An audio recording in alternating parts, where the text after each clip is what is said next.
하나님 아버지와 우리 주 예수 그리스도로부터 오는 은혜와 평강이 오늘 예배에 참석하신 모든 분들에게 함께 하시기를 주님의 이름으로 축원을 합니다. 오늘은 성령 강림절 후 12째 주일입니다. 이 시간에는 오늘의 복음서 말씀 누가복음 14장의 말씀을 중심으로 해서 안식일 논쟁과 혼인잔치 비유라는 제목으로 은혜를 나누고자 합니다. 예수님의 공생애의 초기 사역을 보면은 병고침과 귀신을 내쫓는 사역이 주를 이루고 있었습니다. 그래서 예수님이 가시는 곳마다 사람들이 구름대같이 몰려왔습니다. 그야말로 인기짱이었습니다. 그렇게 되자 그 이스라엘의 종교 지도자들인 율법학자들과 바리새인들이 예수라는 인물이 도대체 어떤 사람인가를 알아보기 위해서 예수님이 병 고치는 그 현장을 찾아가서 염탐하기 시작했습니다. 예수님이 정말 하나님이 보내신 선지자인지 아닌지, 그래서 그 말 한마디 한마디, 행동 하나하나를 눈여겨보기 시작했습니다.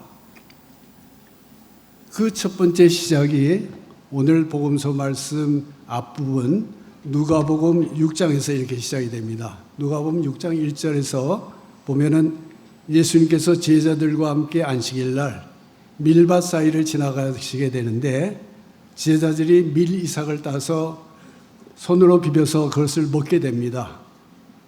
그 모습을 보게 된 바리새인들과 서기관들이 예수님을 향해서 어찌하여 안식일에 하지 못할 일을 하느냐 하면서 비난을 하시는 것입니다. 그들의 비난은 밀이삭을 따먹은 것 때문에가 아니라 안식일의 규정을 지키지 않은 것을 가지고 트집 잡는 것이었습니다. 이들은 이미 예수님께서 안식일 날 가버나움 해당에서 그 귀신 들린 사람을 고쳐주셨던 그 얘기를, 소문을 듣고 이미 알고 있었기 때문에 그 안식일의 문제를 갖고 걸고 넘어간 것이었습니다. 이때부터 바리새인들과 서기관들이 안식일을 꼬투리로 잡아서 예수님의 입장을 난처하게 하려는 그들의 그 의도를 예수님도 아시게 됩니다. 그런 의도가 그 다음 안식일 날 바로 일어납니다. 바로 누가복음 6장 6절부터 시작되는 말씀입니다. 예수님께서 회당에서 또 가르치시다가 손 마른 사람의 손을 고쳐주십니다.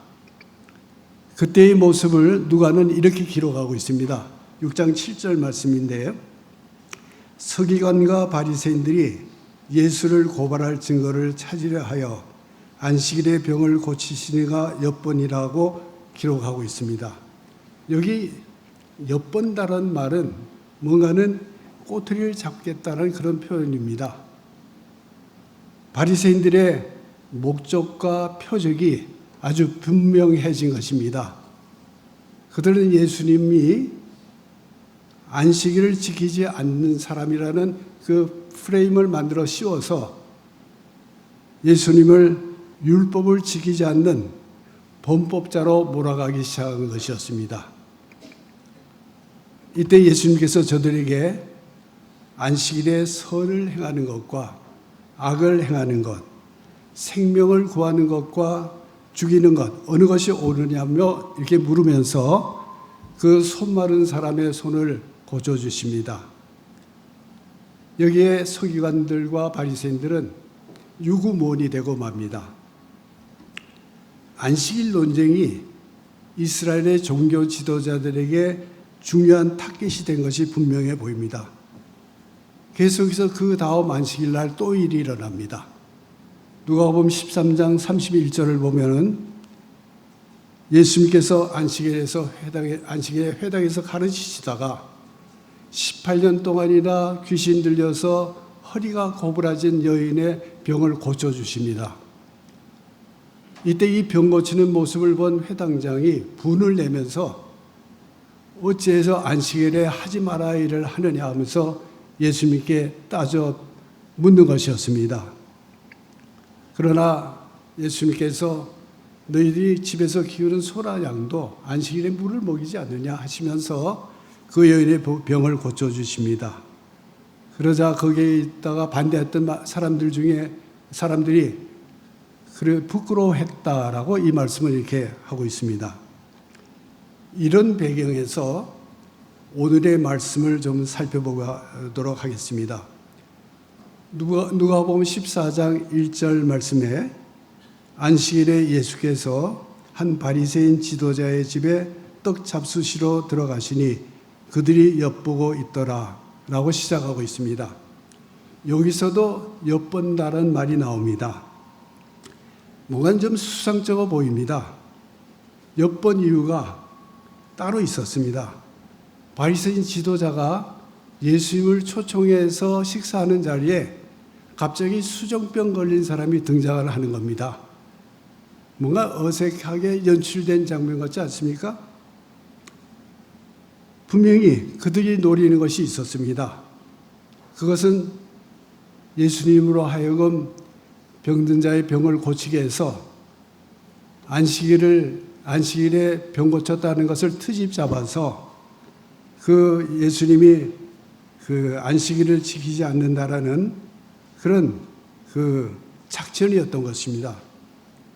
그러나 예수님께서는 그들의 의도를 아시고 오히려 묻습니다. 안식일에 병을 고쳐주는 것과 병을 고쳐주는 것이 합당하냐 아니하냐 라고 하시면서 안식일에 너희 중에 아들이나 소가 우물에 빠지면은 끌어내지 않겠느냐 라고 이렇게 되묻습니다. 그러자 이 바리새인들과 서기관들은 꿀먹은 버거리가 되는 것이죠. 이 안식일 성수는 율법 중 율법이라 할 수 있는 10계명의 제3번째 계명입니다. 다른 개신교에서는 4번째 계명이라고 하는데 안식일은 이스라엘 백성들이 금과 옥조로 생각하며 지키는 데는 그 이유가 분명히 있었습니다. 창세기 2장을 보면 하나님께서 천지 만물을 창조하시고 제7째 되는 날에 안식하시면서 그날을 복되다 하시고 그리고 거룩한 날로 정하셨습니다. 그리고 이스라엘 백성들이 출애굽해서 가나안을 향해 가는 동안 광야에서 하나님께서 모세에게 주셨던 십계명에서 안식일을 거룩하게 지키라고 명령을 하셨습니다. 그렇기 때문에 이스라엘 백성들은 안식일을 매우 중요하게 생각하고 있었습니다. 그래서 안식일의 계명을 더 잘 지키기 위해서 그들은 추가로 39개의 규정을 더 만들었습니다. 그리고 이것을 어길 경우는 고소까지 했다고 합니다. 그 39개의 안식일에 관한 규정을 들여다보면은 기본적으로 안식일에는 일을 해서는 안 된다는 것입니다.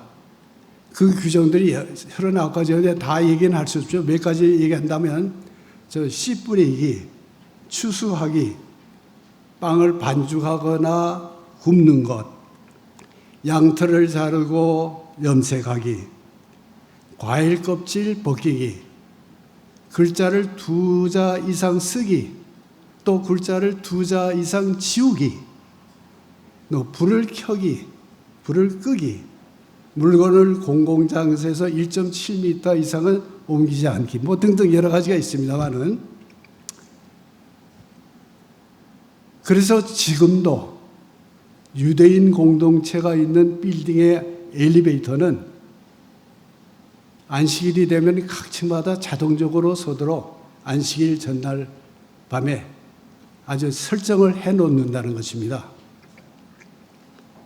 하여튼 안식일은 유대인들에게 있어서 목숨을 걸고 지켜야 하는 계명이었던 것을 알 수 있습니다. 그렇기 때문에 예수님이 안식일을 범하는 모습을 보면서 바리새인들과 서기관들은 예수님을 율법을 어기는 범법자로 몰고 간 것이었습니다. 여기에 대해 예수님께서는 율법 정신에 대해서 분명하게 말씀해 주시고 있습니다. 즉 안식일이 사람을 위해서 있는 것이지 사람이 안식을 위해서 있는 것이 아니라고 말씀하십니다. 안식일의 본래 목적은 사람을 얽매이게 하려는 것이 아니라 쉼과 회복을 통해서 사람의 생명을 살리고 풍성하게 하시려고 하나님이 만드신 날이라는 것입니다. 바리새인들은 이 안식일법을 덫으로 사용해서 예수님을 율법을 어기는 범법자로 낙인 찍으려 했던 것이었습니다. 그러나 예수님에게 있어서 하나님의 정의는 율법을 어기더라도 생명을 살리는 것이었습니다. 그런 의미에서 사람의 생명을 살리는 일이라면 율법을 뛰어넘는 사랑의 실천자가 되는 것이 우리 주님이 원하셨던 것이라고 생각을 합니다. 그렇다고 안식일을 기억하여 거룩하게 지키라는 이 계명의 뜻과 정신을 소홀히 해도 된다는 말은 아닙니다. 지금 우리는 안식일 대신 주일 예배를 드리고 있습니다. 이 주일 예배에 안식일을 지키는 정신은 그대로 이어져야 된다고 생각을 합니다. 그러므로 주일을 거룩하게 지켜야 할 것입니다.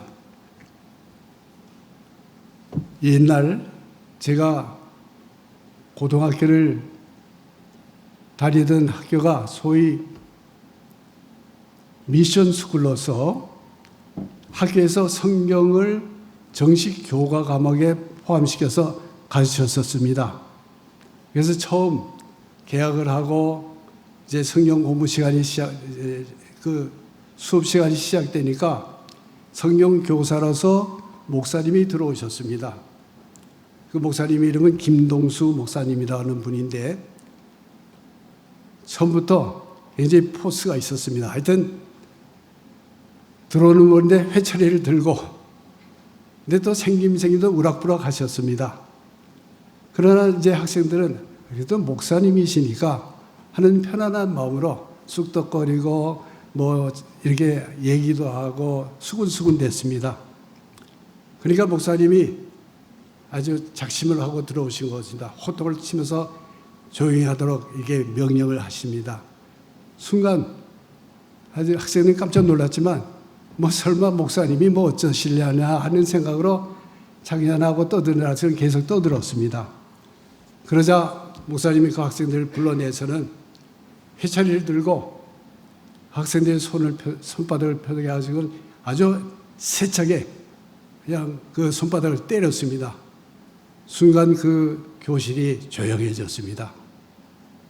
아니요, 목사님이 어떻게 저럴 수가 있지 하는 그런 반응들이었습니다. 그러나 목사님께서는 계속해서 이제 훈시를 하시는 것입니다. 앞으로 하나님의 말씀인 성경을 배우는 시간에는 자세부터 똑바로 해야 된다. 그래서 앉는 자세를 가리키는 겁니다. 첫째, 무릎을 붙여라. 굉장히 불편하죠. 무릎을 딱 붙이고 정자세를 하고 앞을 바라서 정자세 앞을 바라보고 한눈 팔아서도 안 된다. 하여튼 굉장히 엄하게 그렇게 말씀하시는 것입니다. 이때의 그런 충격 때문인지 그 다음부터 학생들은 성경 공부 시간이 되면 그야말로 정자세로 똑바로 앉아서 성경을 공부했던 그런 기억이 있습니다. 저도 그 중에 하나였지만 그리고 그런 모습들, 그런 훈련들이 그 후에 교회 생활을 할 때도 그대로 잘 이어졌던 것으로 기억이 됩니다. 오늘 우리는 안식일이 아닌 주일 예배를 드립니다. 그런데 이 날을 우리는 너무 편하게 자유롭게 예배를 드리는 모습을 보게 됩니다. 저는 안식일에 주어졌던 그 성수 개념과 정신은 오늘 예배에도 이어져서 적용되어야 된다고 생각을 합니다. 안식일을 기억해서 거룩하게 지키라는 이 말씀, 이건 주일 예배도 이어져서 우리가 거룩하게 지켜야 될 것입니다. 안식일 거룩하게 지키라는 말의 거룩은 뜻이 구별된다는 말 아니겠습니까? 그런 의미에서 주일 예배도 일상과는 다르게 구별되어야 될 것입니다. 무엇이 구별되어야 될 것인가? 여러 가지 있겠지만 예배 드릴 때의 바른 옷차림, 놀러 나오는 것도 아닌데 슬리퍼나 반바지를 입고 나오는 건 좀 그렇지 않습니까? 바른 예배 자세, 우리 교회는 그렇지 않지만 의자 받침대에다 커피 먹던 걸 갖다 올려놓고 마셔가면서 예배를 드린다든지, 다리를 꼬고 앉아서 예배를 드린다든지, 더 많은 말을 하지 않겠습니다. 예수님께서는 내가 율법이나 선지자를 폐하러 온 줄로 생각하지 말라, 완전하게 함이라고 말씀하고 있습니다. 예수님은 율법을 배격한 것이 아닙니다. 안식일이 중요하지 않다고 말씀하시는 것도 아닙니다. 율법의 핵심 정신은 하나님 사랑과 이웃 사랑입니다. 예수님은 이 사랑을 더 귀한 것으로 여기셨기 때문에 안식일에도 병자들의 병을 고치신 것입니다. 이제 이 땅에서 크리스찬들로 살아가는 우리들은 율법의 무게에서 벗어나서 예수님의 인도하심을 따라야 할 것입니다. 안식일을 통해서 예수님이 보여주셨던 그 생명을 귀중하게 여기는 이웃사랑의 정신을 가지고 우리가 우리의 삶 속에서도 아름다운 열매를 맺는 우리 모든 성도님들이 되기를 주님의 이름으로 축원합니다.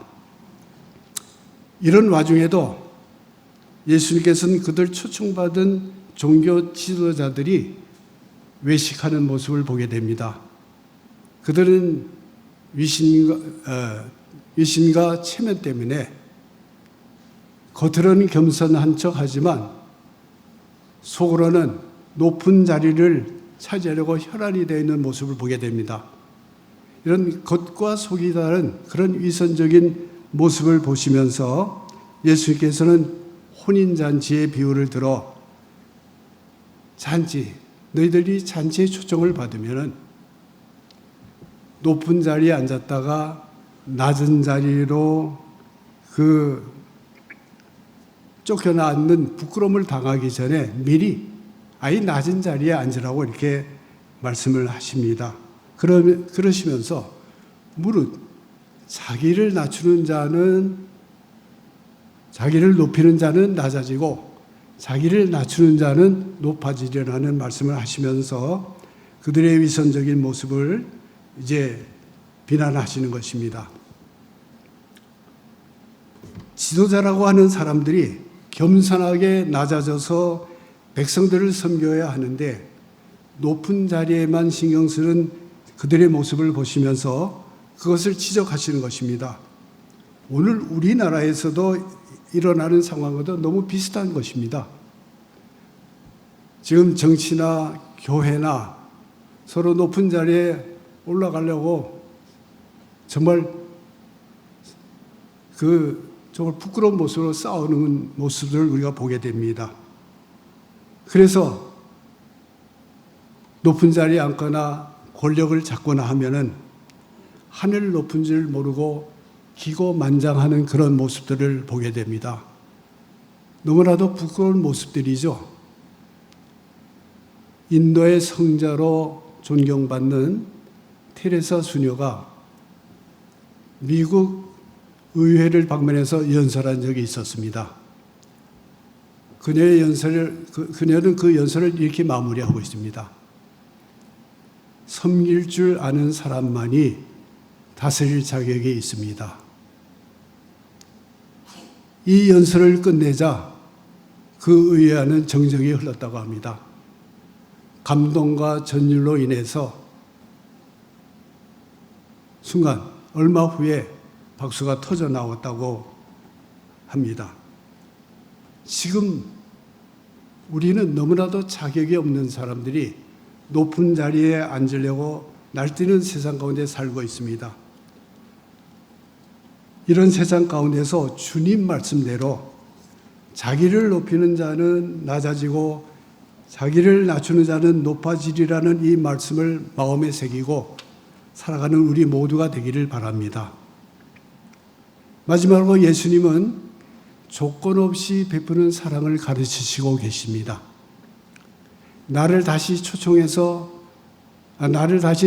줄 수 있는 사람만을 골라서 초청하는 이 불순한 의도의 초청을 예수님께서 비난하시면서 섬김의 동기가 중요함을 말씀하고 있습니다. 잔치를 베풀려거든 베풀 것이 없는, 갚을 것이 없는 사람을 대접하라는 것입니다.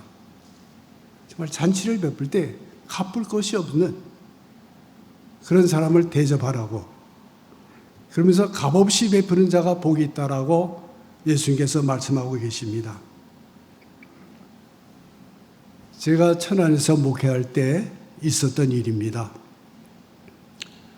매주 목요일 새벽 기도회가 끝나면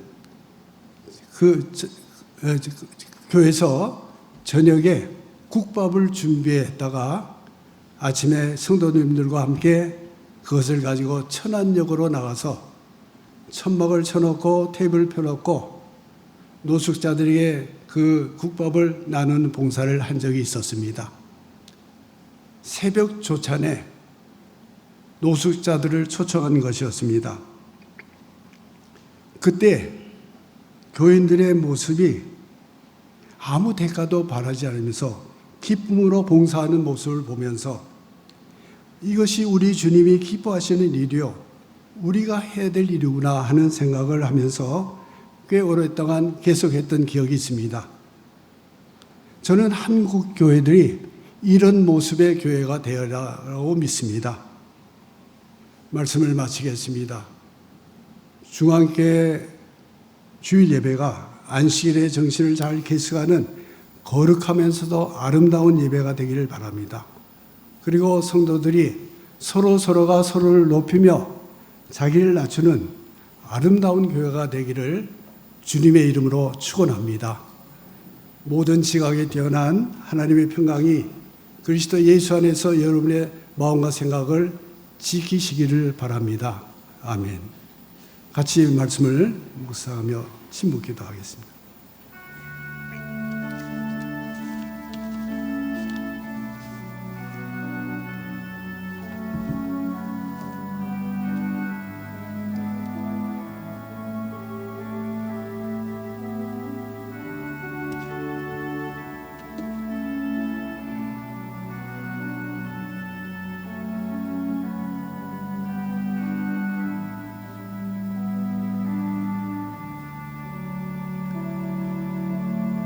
주님, 우리의 삶이 늘 섬기는 모습이 되게 하셔서 많은 사람들에게 유익을 주는 삶이 되게 하여 주시옵소서. 예수님의 이름으로 기도합나이다. 아멘.